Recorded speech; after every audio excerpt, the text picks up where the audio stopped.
আউযুবিল্লাহি মিনাশ শাইতানির রাজিম বিসমিল্লাহির রহমানির রহিম।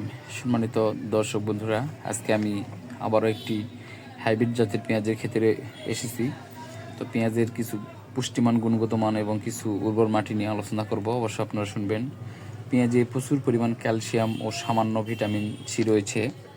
এটি প্রস্রাবের বেগ বাড়ায়, শ্বাসনালীর মিউকাস কমায়, ঋতুচাপ বাড়ায়, হজমি নালার জ্বালা কমায়, রক্ত প্রতিশোধন করে এবং অ্যাজমা ও কোষ্ঠকাঠিন্য কমায়। কাঁচা পেঁয়াজের রস আমাদের সবার চুলের বৃদ্ধিতে সহায়ক করে। ব্যবহার তরকারিতে মশলা হিসেবে ব্যবহার ছাড়াও বিভিন্ন আমরা মুখরোচক খাবারে ব্যবহার করে থাকি এই পেঁয়াজ। পেঁয়াজ তৈরিতে পেঁয়াজের ব্যবহার রয়েছে এবং কিছু মাটিতে, সব মাটিতে কিন্তু পেঁয়াজ হয় না। এই যে আমি যে ভিডিওটি করছি, এই ভিডিওটি মাটি অত্যন্ত উর্বর মাটি, খুবই ভালো একটু উঁচু মাটি। এখানে পানি যদি আকাশে বৃষ্টি হয়েও যদি থাকে বা আমরা সেচ করেও যদি থাকি, একটু বেশি পানি যদি জমে যদি থাকে, সেক্ষেত্রে আমরা যদি পানি সাইডে নামাই দেওয়ার যাই সিস্টেম যদি করে যদি থাকি, সেক্ষেত্রে মনে করেন কেটে দিলে সে পানিটুকু নেমে নিচে চলে যাবে। এই ধরনের উর্বর বেলে এবং দোআঁশ মাটি পেঁয়াজের চাষের জন্য অন্যতম মাটি। অবশ্যই আমরা পেঁয়াজ যখন রোপণ করব তখন উর্বর বেলে দোআঁশ মাটি দেখে আমরা এবং উঁচু জায়গার মাটি দেখে আমরা অবশ্যই পেঁয়াজের চারা রোপণ করব।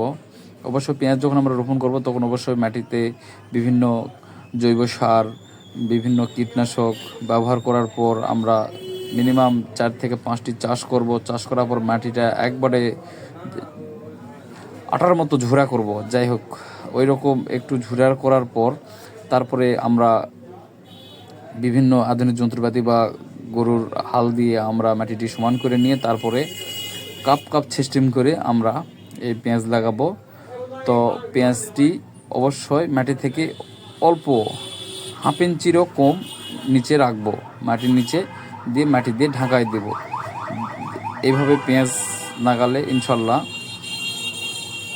পেঁয়াজের গাছ উঠতে 15 থেকে 20 দিনের মতো সময় লাগে।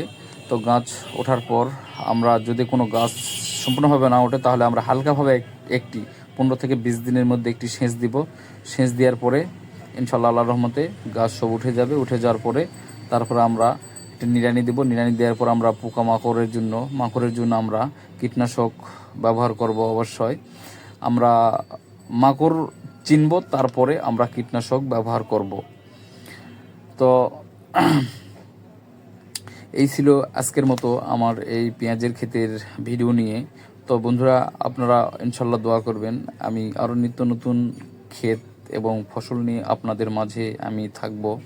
অবশ্যই আমাকে সবাই সাপোর্ট করবেন। সবাই ভালো থাকুন, সুস্থ থাকুন। আসসালামু আলাইকুম রহমতুল্লাহ।